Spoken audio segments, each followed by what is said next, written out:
Hi, I am Sophia. Welcome to True Payback, where story hits different. Hit subscribe. Let's dive in. Let me tell you how I became the financial incompetent who secretly controlled my mother's entire business empire. My name is Emma Chin, and for the past 6 years, I've been living what my family calls a modest lifestyle. I drive a 7-year-old Honda Civic. I live in a small 2-bedroom apartment in a decent but not fancy neighborhood. I shop at Target. I clip coupons. To anyone watching, especially my family, I look like someone who's just getting by. My mother, Catherine Chin, built a restaurant empire from nothing. Chin Hospitality Group started with a single dim sum restaurant in San Francisco's Chinatown 30 years ago. Now it's 12 high-end establishments across California, each one pulling in 7 figures annually. Mom's face has been on the cover of Restaurant Business magazine. She's been featured in Forbes. She sits on boards. She speaks at conferences. And she never, ever lets me forget that I'm not her. Emma works in finance, she'd tell people at dinner parties, her tone making it sound like I sold knockoff purses from a truck. Some small firm. Very entry-level work.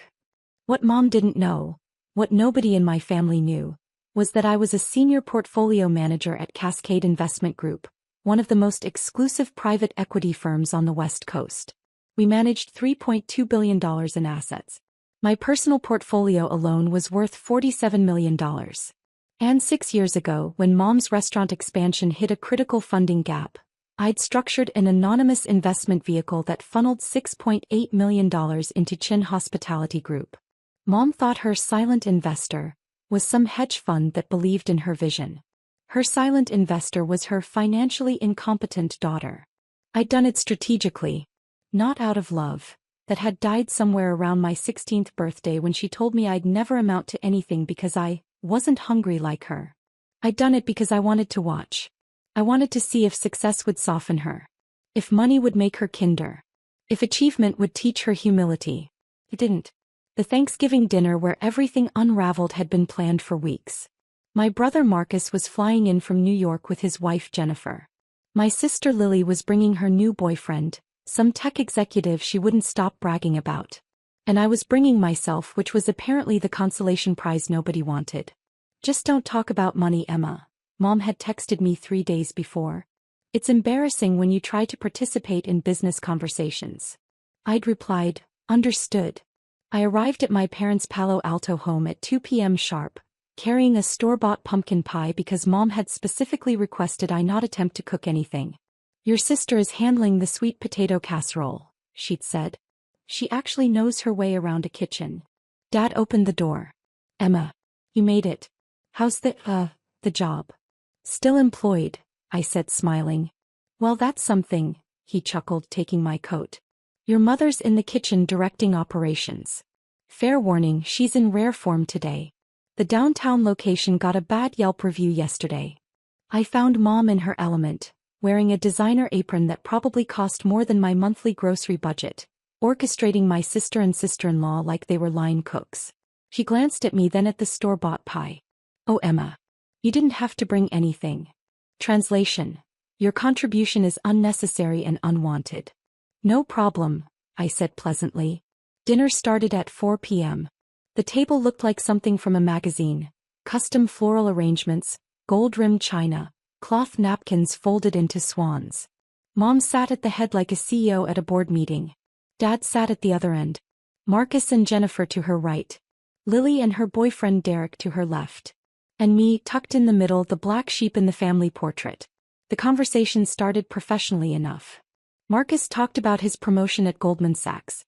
Jennifer discussed her art gallery opening in Tribeca. Lily mentioned that Derek's startup had just secured Series B funding. $12 million, Derek said proudly, squeezing Lily's hand.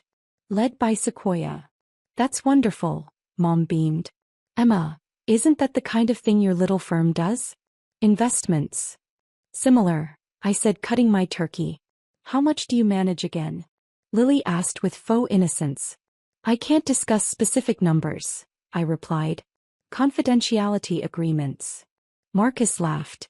Come on, Em. Can't be that secretive. Unless you're managing like 50 grand and embarrassed. Dad chuckled into his wine glass. The work is interesting, I said neutrally. Interesting, Mom repeated, her voice dripping with something between pity and contempt. That's what people say when they're not successful. Interesting. Marcus's work is lucrative. Lily's boyfriend's work is revolutionary. Your work is interesting. I nodded, taking a sip of water. That's when Mom's phone buzzed. She glanced at it, frowned, and put it face down. Anyway, I wanted to share some exciting news. Chin Hospitality Group is expanding again. We're opening 2 new locations. One in Sacramento, one in San Diego. The contracts were signed last week. Everyone applauded. And, she continued, we're in discussions with our primary silent investor about increasing their stake. They've been with us for 6 years and they've been absolutely instrumental. Anonymous, of course. Very private. But their capital made everything possible. I smiled to myself, stabbing a piece of sweet potato casserole. Mom, that's amazing, Lily gushed. You're going to have 14 restaurants. That's insane. 15 actually, Mom corrected. We're also in talks for a Napa location. Marcus raised his glass. To Mom. The restaurant queen. Everyone clinked glasses. I joined in dutifully. Then Mom's phone buzzed again. And again. She picked it up, irritation flashing across her face. Excuse me, she muttered, stepping away from the table. Probably the downtown manager, Dad explained. They've been having staffing issues. Mom returned 3 minutes later, her jaw tight. She set her phone down and plastered on a smile. Sorry. Work never stops. That's the price of success, Marcus said sagely, like he was quoting a fortune cookie. Mom turned her attention to me. Emma, I've been meaning to ask. Are you still in that same apartment? I am, I said. The 1-bedroom? 2-bedroom, actually. Right. And you're still driving that Honda. It runs well. She shook her head slowly, the way disappointed parents do. You know, at your age I had already opened my 2nd restaurant. I'd bought my first property. I was building something. Different paths, I said quietly. Different paths, she echoed. Is that what we're calling it? She looked around the table. You know what I think the problem is? Emma, you're financially incompetent. The table went silent. I looked up from my plate. You heard me, Mom continued, warming to her theme. You're 32 years old and what do you have to show for it? You rent an apartment. You drive a car that's nearly a decade old. You clip coupons, for God's sake. I've seen them in your purse. Catherine, Dad started. No, Richard. Someone needs to say it. Emma, you can't even manage your own checkbook. How do you expect to build wealth? How do you expect to ever own anything? You have no assets. No property. No investments that I can see. Dad laughed nervously. Embarrassing at her age. Marcus shifted uncomfortably. Jennifer studied her plate. Lily looked at me with something approaching pity. Derek. Poor Derek, who barely knew me, just looked confused. I smiled politely. You're probably right. Probably. Mom leaned forward. Emma, I'm trying to help you. You work in finance, supposedly, but you live like you're 1 paycheck away from poverty. It's honestly embarrassing. When people ask about my children, I talk about Marcus's success at Goldman, Lily's engagement to a tech executive, and then there's you.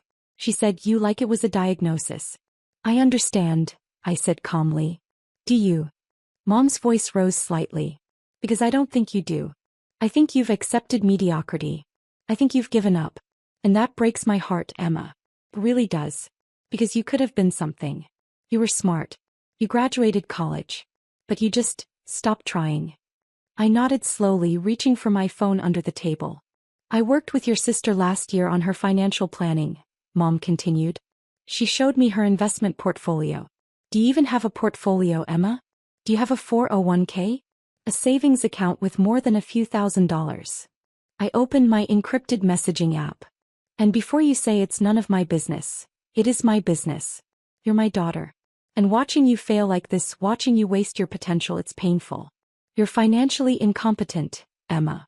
That's the truth. You can't manage money. You make poor decisions. And unless you get serious help, you're going to end up with nothing. I typed carefully. Withdraw all capital from Chin Hospitality Group effective immediately. Transfer funds to secondary holding. Execute within 24 hours. Authorization code, EC 2847. I hit send.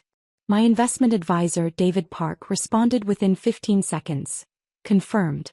Initiating withdrawal protocols. You sure about this? I typed, absolutely certain. David, understood. They'll receive formal notice within the hour. Capital withdrawal begins Monday. Mom's phone started vibrating on the table. She glanced at it, annoyed, and declined the call. As I was saying, Mom continued, you need to make changes, Emma. Real changes. Not these half measures. You need to. Her phone vibrated again. Then again. He snatched it up. What is it now? She answered. Catherine Chin. Her face changed instantly. What? No, that can't be right. We have a contract. They can't just. Hold on. She stood up abruptly and walked to the kitchen, her voice sharp and panicked. The table sat in awkward silence. What's going on? Lily whispered. No idea, Marcus muttered. I cut another piece of turkey, chewing slowly. Mom came back 2 minutes later, her face pale. I need to make some calls. Excuse me. She disappeared upstairs. Dad looked confused. Should we continue eating? We sat in uncomfortable silence, pushing food around our plates. Upstairs, we could hear Mom's voice rising and falling, urgent and stressed. She came down 10 minutes later, her makeup slightly smeared. She was holding her phone like a weapon. We need to postpone dessert, she announced, her voice tight. There's been a development with the business. What kind of development? Marcus asked. Our primary investor is withdrawing their capital. She said it like she was reporting a death in the family. All $6.8 million. Effective immediately. The table erupted. What? Dad stood up. They can't do that. We have contracts. Apparently they have an exit clause we didn't fully understand. They're exercising it. But that's... Lily's voice trailed off. Mom, what does that mean? It means we're in serious trouble, Mom said, her voice cracking slightly. That capital is funding our current expansion. It's backing our new locations. Without it, we'll have to halt construction. We might have to close the Sacramento and San Diego deals. We could lose our deposits, nearly $800,000. Can't you get another investor? Derek asked. Mom shot him a look that could have curdled milk. Derek, do you understand how investment banking works? Do you have any idea how long it takes to secure $6.8 million in capital? We don't have time. The construction contracts have deadlines. The leases have penalties. There has to be something you can do, Marcus said. I'm calling everyone I know, Mom said, already dialing. But this is Thanksgiving week. Nobody's answering. And even if they were... She shook her head. This is catastrophic. I took a sip of wine. Mom spent the next hour on the phone, pacing the living room while the rest of us sat at the table in varying states of shock. I could hear fragments of her conversations.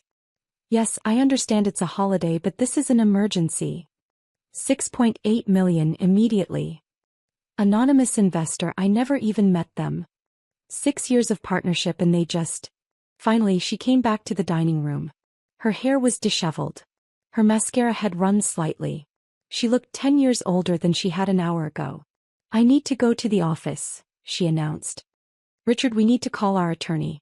Marcus, can you reach out to anyone at Goldman who might? Mom, it's Thanksgiving, Marcus said gently. I don't care what day it is, she screamed. Then softer, I don't care. My business is collapsing. Everything I built is falling apart because some anonymous coward decided to pull out at the worst possible moment. Did they give a reason? Jennifer asked quietly. None. Just a formal withdrawal notice. Professional. Mom's hands were shaking. 6 years. 6 years they believed in this company and then suddenly on Thanksgiving they just destroy it. I set down my fork.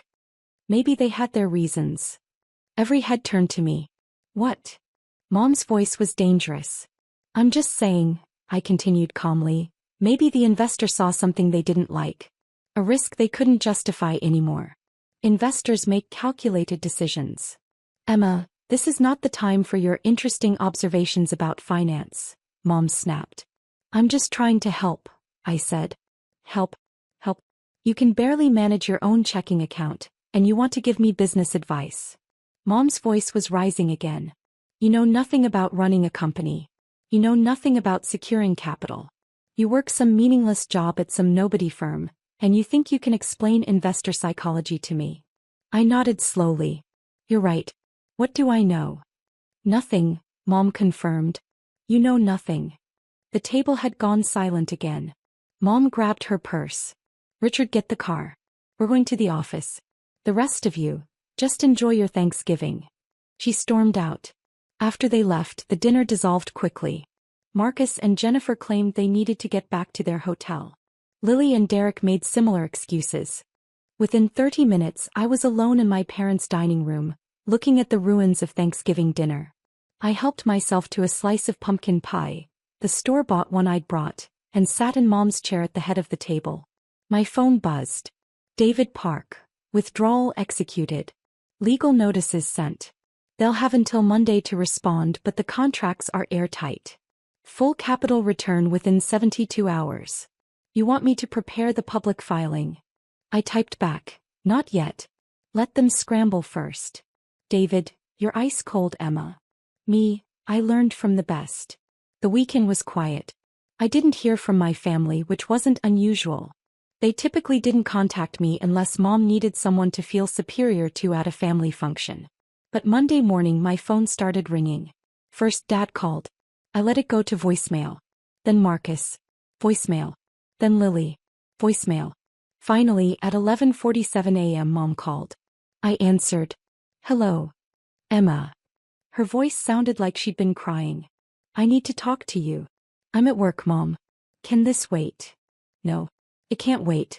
Can you meet me for lunch? I checked my calendar. I had a meeting with a tech CEO at 1 p.m. about a $90 million acquisition, but I could move it. Where? Anywhere. Please. The cafe near my office. Noon. I'll be there. She was already seated when I arrived, looking smaller than I'd ever seen her. Her power suit seemed too big. Her makeup couldn't quite hide the dark circles under her eyes. Emma, she said as I sat down. Thank you for coming. Of course. What's going on? She laughed bitterly. What's going on? What's going on is that my business is dying. The investor withdrawal triggered a cascade. 2 of our banks are calling in loans early. Our credit line is being reviewed. We had to halt construction on both new locations, and we're going to lose $800,000 in deposits and penalties. I'm sorry to hear that. Are you? She looked at me sharply. Because you didn't seem particularly sympathetic on Thursday. You were upset. I didn't want to make it worse. Mom rubbed her temples. The attorney says there's nothing we can do. The investor had an ironclad exit clause. They're legally entitled to full capital return within 72 hours. We have to liquidate assets to make it happen. That's unfortunate. Unfortunate. Mom's voice cracked. Emma, this is everything I built. 30 years of work. And it's crumbling because some faceless investor decided I wasn't worth it anymore. I sipped my water. Why did you want to meet? She took a deep breath. I need help. What kind of help? Financial help. I need to borrow money. Just temporarily. Until we can secure new investment. Maybe $200,000 to cover the immediate shortfalls. I'll pay you back with interest. I promise. I set down my glass. Mom, you just spent Thanksgiving telling me I'm financially incompetent. That I can't manage my own checkbook. That I'm an embarrassment. And now you want to borrow money from me? Her face flushed. I was upset about the Yelp review. I didn't mean those things. You seemed pretty convinced. Emma, please. I know I was harsh. But I'm desperate. The business is everything. And you're my daughter. Please. I looked at her for a long moment. I don't have $200,000 to lend you. Her face fell. Emma. But, I continued, I know someone who might be able to help. Let me make a call. Hope flickered in her eyes. Really? You know someone? Potentially. Give me a few minutes. I stepped outside and called David Park. Emma. How'd it go? She just asked to borrow $200,000. He laughed out loud. You're kidding. Not even a little. How much did the withdrawal impact them? Catastrophically. They're scrambling to cover the capital return. They'll have to sell assets, probably one of their mid-tier properties. And the bank recalls are going to hurt. I'd estimate they're looking at a $3.2 million shortfall total. Perfect. You want to watch them burn, don't you? I want them to understand, I corrected. There's a difference. Barely. He paused. What are you going to tell her? The truth. Just not yet. Let her suffer a little longer.